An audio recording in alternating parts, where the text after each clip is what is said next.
Welcome to Season 2 of the Spotlight series, Don't Just Survive, Thrive. Most of us have experienced challenging times in our lives, particularly over the last few months of 2020. The key is how we choose to respond, whether we merely survive or thrive. My name is Nicola Steele, founder of JJP Talent Solutions, an Australian IT recruitment company. With over 20 years' expertise, I provide insights on how you can transform your career to the next level. The focus of Season 2 is around reinvention and how we can thrive in the new normal. In this podcast, I speak to experts from a variety of professions, including HR, technology, marketing, and business coaching. I don't have all the answers. However, collectively, we can instill hope, clarity, and inspiration. I hope you enjoy listening.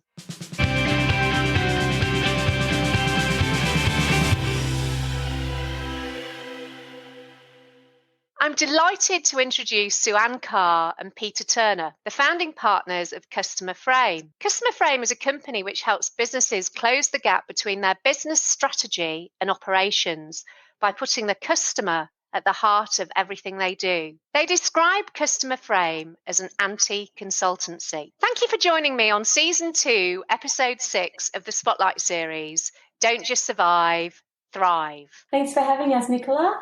Thank you very much. It's lovely to have you both. So, Sueanne, Pete, please tell me a bit more about yourselves and what you do. Absolutely. Thanks, Nicola. Look, we're about building better businesses. At its core, better businesses to work for as staff, better businesses to deal with as a customer, and better businesses for owners and leaders to achieve their goals. And we do that by putting the customer right at the heart of everything they do. Yeah, we both worked for many years across the world in big global brands and, big transformations across lots of industries, actually including recruitment and professional services. And what we kept seeing was this dehumanization of people, people becoming really sort of faceless, whether it was staff members or customers, and it really sort of hit home to us. So 5 years ago, we set out to put the heart back into business, and that's where Customer Frame came from. That's great. And I think as well, now, more than ever, the customer is very much at the heart of what we do, and there is a humanisation that this crisis seems to have created if you see the rainbow rather than a rain kind of way. And you describe Customer Frame as an anti-consultancy. Yes. Yeah. So what does that mean? Well, it's a bit cheeky, Nicola, but look, we get asked this quite a lot actually about, why do you call yourselves an anti-consultancy?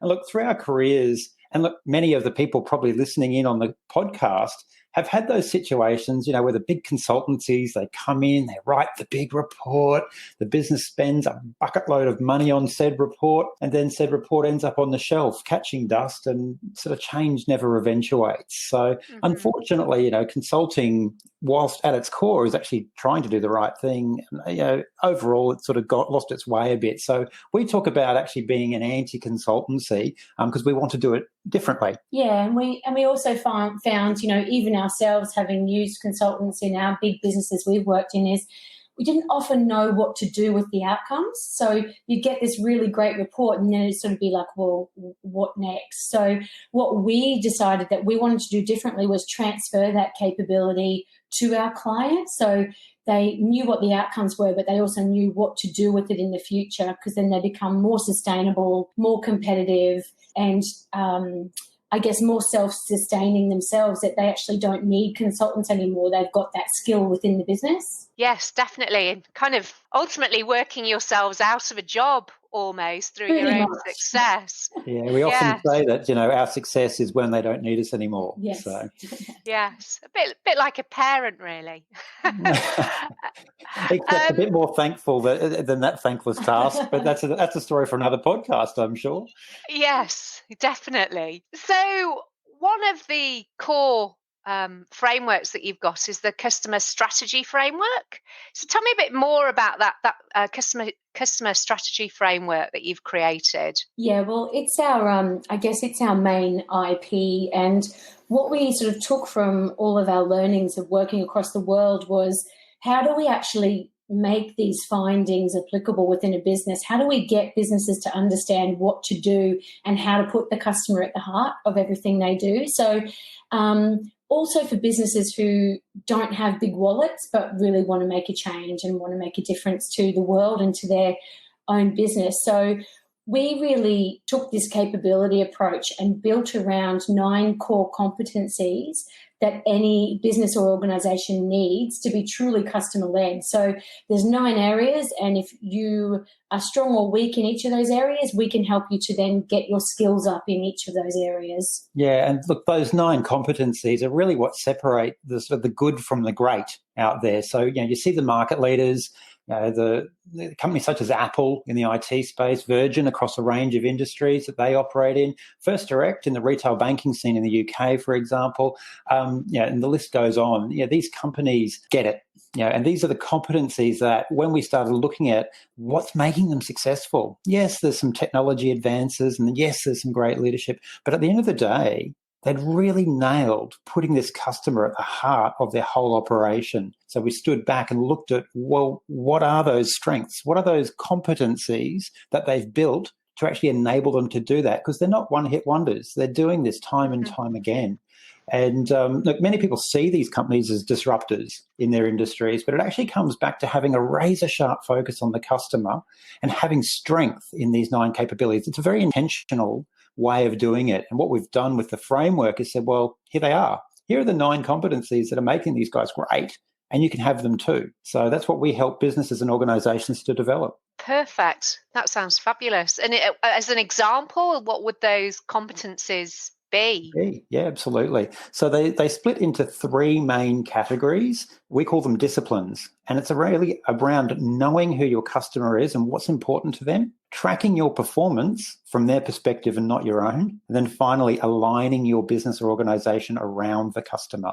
So not organizing yourself functionally or how you think it needs to be done or the way we've always been doing it for 50 years, but actually looking at how you align everybody from the top down, from the bottom up and everything in between with a common vision all the way through to a culture that's actually around the customer and their needs, all the way through to actually how you transpose that in the marketplace as your competitive advantage and your market position. And having that throughout the entire organisation from the top down and the bottom up, so to speak, I guess is imperative. So this is all fabulous. All that work that you've been doing has been face to face and been very successful. But obviously now we've got social distancing rules. As those restrictions become more flexible, I think we're still going to have it for some time to come. So how have you and your clients been adapting now and in the future? Yeah, it's a very good question, actually. I have to say COVID has hit Customer Frame pretty hard.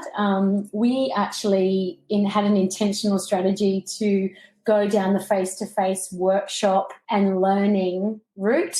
And what's happened is that basically we can't do that anymore. So bringing different businesses together in a room, understanding where they are today and how they can improve their businesses, how they can learn from each other.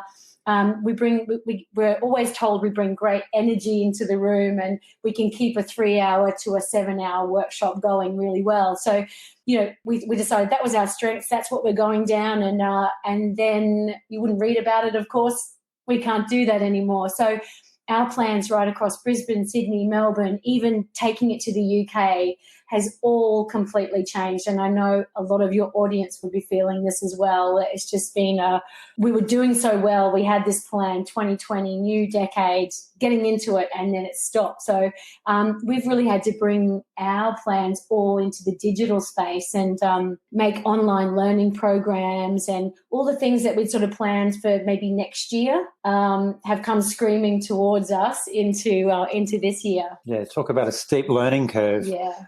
And at the same time, we've tapped into the technologies that are out there. So we've really had to think about, well, how do we keep in touch with our clients on a day-to-day basis and find new ways to do things like, workshops, brainstorming sessions, collaborative learning in these kind of virtual environments. So having to learn those tools on the fly, like many of the listeners out there, I suppose. You've got those crazy moments where you've got the dog running through the video in the background. But many of our clients are facing similar challenges, and I think that's one of the key things is that we're all on that same journey. So it definitely feels like we're all in it together. Some of them, our clients, have been hit pretty hard, to be honest.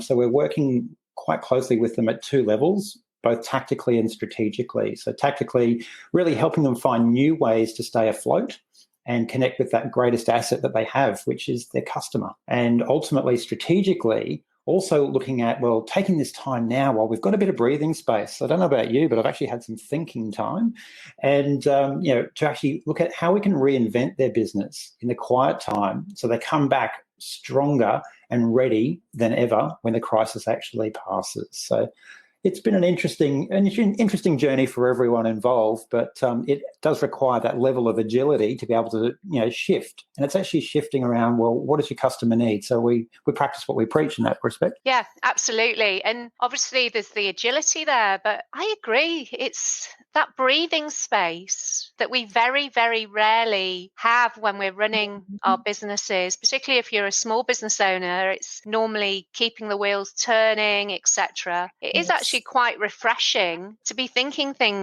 about things in a different, more strategic way. And on that note, Customer Frame has recently launched the Customer Recovery Program, which helps businesses emerge stronger and more resilient from this crisis we're in at the moment. So tell me a bit more about the program. Yeah, sure. Well, very much taking in that time of, sort of stopping and actually having some time, some quiet time to be able to work on our businesses. So, talk about rapid development. Again, this is something that we've developed over the last few weeks. And when the crisis hit, we realised that face-to-face wasn't going to happen for goodness knows how long. And I'm sure, again, a lot of your listeners would be feeling the same way. So we did what we tell our clients to do, and we asked our potential customers what they needed in this time. And they told us that they wanted a short, sharp online program that gave them the tools they needed to get through the crisis.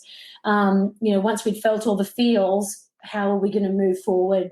And they told us they were struggling with what actions to take now that would help them in the future. That overwhelm, that sort of really, I don't know what to do, what's going to make the difference, what am I wasting my time on, I'm confused, I'm emotional, things have changed, I don't know what's going on. So they really told us they needed guidance as to what to do and when. And so what we did, we stood back from it and we took the core customer foundations out of our bigger signature program that we do run face-to-face. And we went, well, hang on, let's build something that's accessible and actually get this out to businesses and organisations to help them through this. So we built the Customer Recovery Program, and it's a 6-module program that gives you a prioritised action plan for the next 6 to 12 months for a strong recovery. So it's really focusing in and getting the things done that need to be done. It's all based around the customer.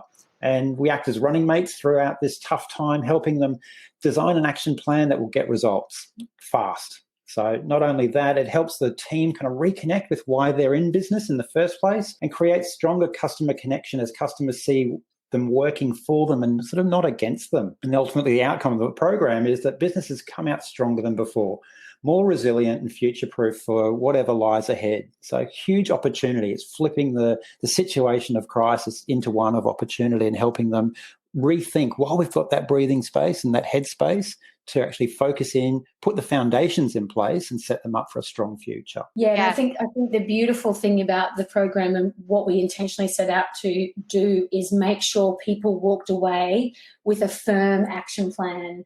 None of this, we're learning stuff, that's nice, how do I put that in place in my business? We actually run beside them through a variety of modules and worksheets and workbooks to actually get them applying who their customers are today, who do they want them to be in the future, what can they do in their business to improve the experience around the customer so that then they can create that greater connection, get more people coming back, get more people advocating for them and telling all their friends and stuff. But they walk away with a really firm plan of what to do, not just that's nice to know, I am actually no further ahead. So having the accountability to actually do it, because it's all very nice learning stuff, and then 24 hours later, it's completely one ear out the other, yes, so to speak. Absolutely. Yeah, it's one of the things we're really known for in that face-to-face workshop setting. We've had to transpose that into the online because it is about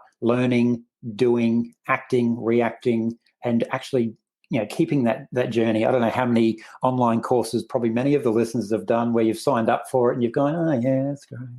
But unless you actually reinforce it down the track, the learning doesn't stick. So the program is very much structured around taking the learning and actually applying it forward in real time. So as you're going through, you're actually filling in.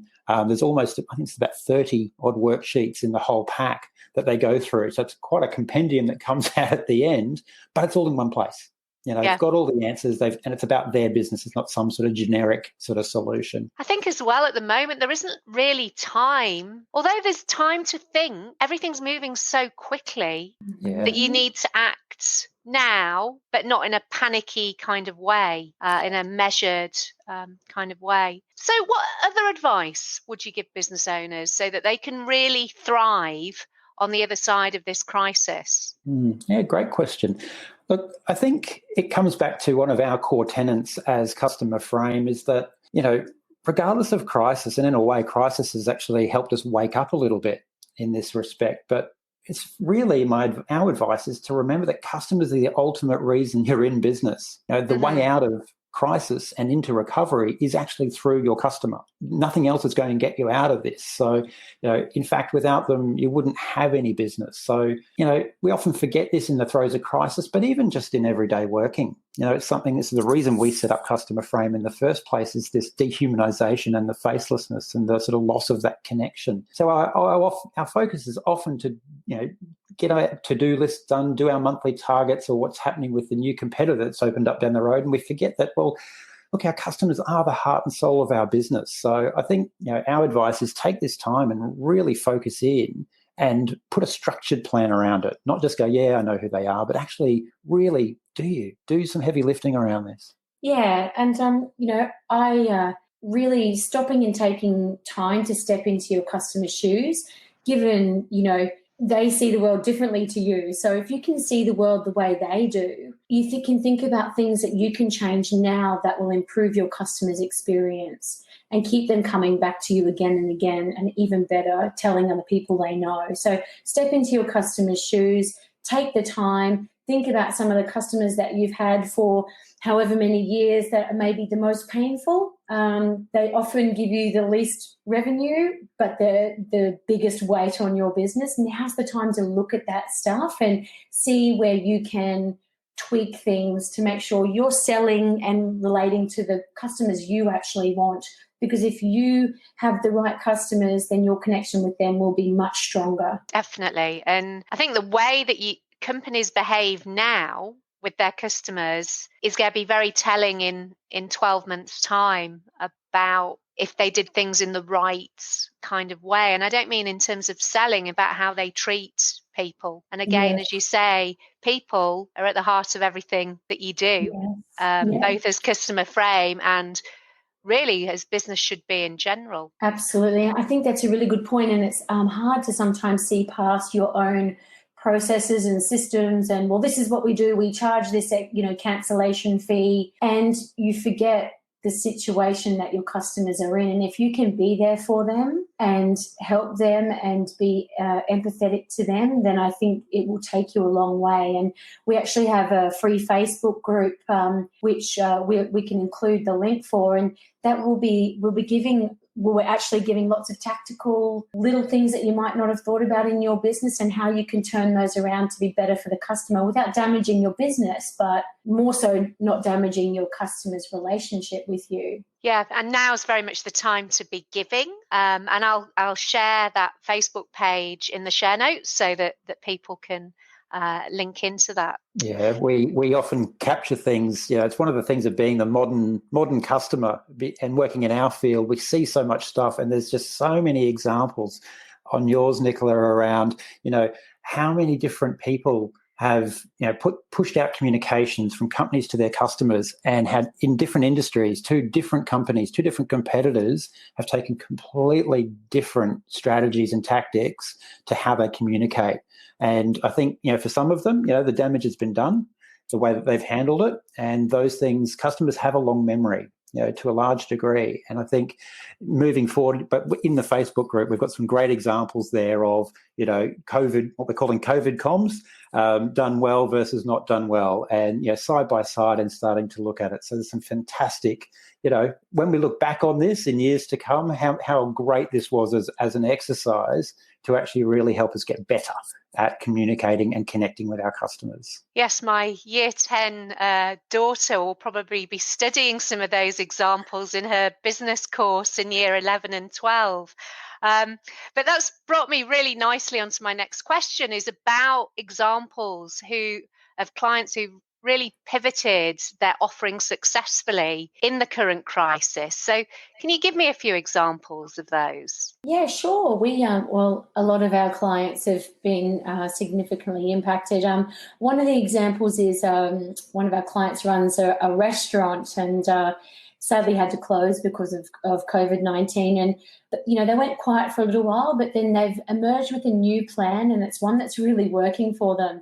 So firstly, they held a general store concept to use up the ingredients and the store cupboard items that they had on site, just so there wasn't food wastage, and they were, recovering some sort of revenue from the crisis. And then through working with us, they've developed a whole new way to maintain connection with their customers. So they're offering takeaway meals of their customers' favourite dishes. So for those who want hot meals, so at a certain time of day, between certain hours, you can call and order for a certain pickup time later in the day. So you call between 12 and 3, pick up between 5 and 7, and you can have your favourite Parmigiana. You don't have to miss out. It's really lovely. It's all wrapped in their fantastic brand that they've built with us in their customer connections. They're also doing heat and eat meals for those who want to DIY, and so you can do that for lunch or dinner. They've even got a bottle shop concept for, the wine with your dinner or lunch. And, hampers for Mother's Day, and using local ingredients and local coffee shops and bakers and things like that. So it's really lovely. They've really, really turned it around. And with our guidance, they've made it really easy for their customers to maintain connection with them and not fall off their radar. And hopefully, maybe there's a good chance that'll become a permanent offering when things become back to normal. They'll still have these takeaway offerings and this general store. Yeah, we also do quite a bit of work with local government. We're quite passionate about the public service and creating that impact for communities. And look, at the moment, our one of our clients is right in the middle of a significant customer transformation program, and that usually requires a hell of a lot of face-to-face workshops and interactions, internally and externally, and a very complex ecosystem that they work in. And look, we've been working with their program team to come up with, well, how do we do this differently? New, innovative ways of engaging with the organisation to keep that momentum of the program that was built up sort of pre-COVID and continue their trajectory to making their customer-led change, quite a reality. So, it's very different, I think, for our different clients of what's going on. And probably the other thing to say is that, it takes an organisation a long time to build up the goodwill in the customer asset. And whilst, we've got a client who's an arts and culture icon, significant icon, and, keeping in touch and maintaining the relationship is their focus for right now. And that will set them up for success when they can reopen the doors again in the future. Yes, it's all very much about planning for the future.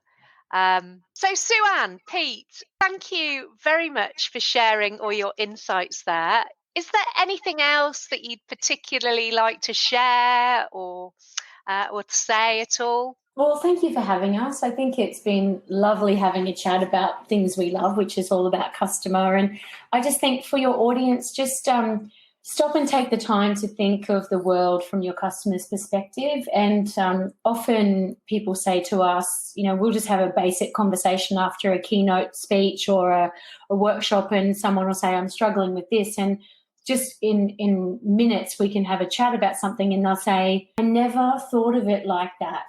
I've never, ever thought of it that way. Thank you. And for us, once you start to see the customer perspective, you can't unsee it.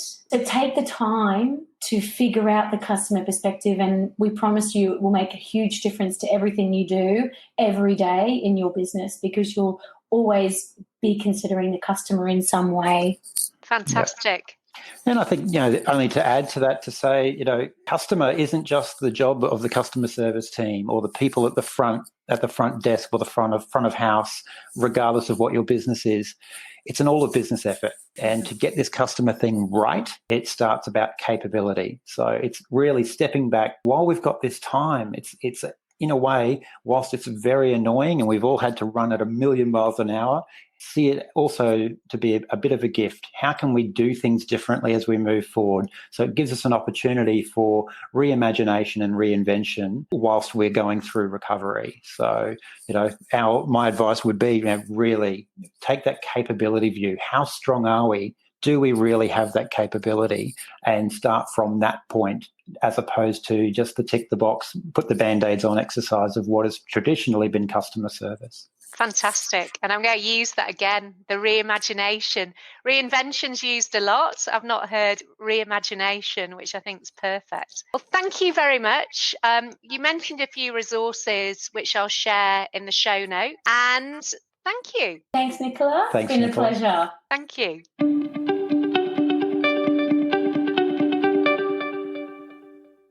I hope that you enjoyed this episode. Please remember to subscribe, rate, and review.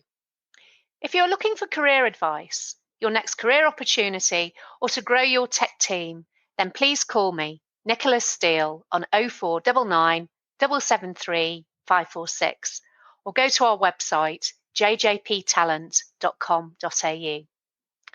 The Don't Just Survive, Thrive podcast is part of the Spotlight series, which includes the YouTube channel, Spotlight on Software Development. If you want more insights into the software industry, particularly tech startups, then subscribe to the Spotlight on Software Development YouTube channel. Thank you for listening. Until next time.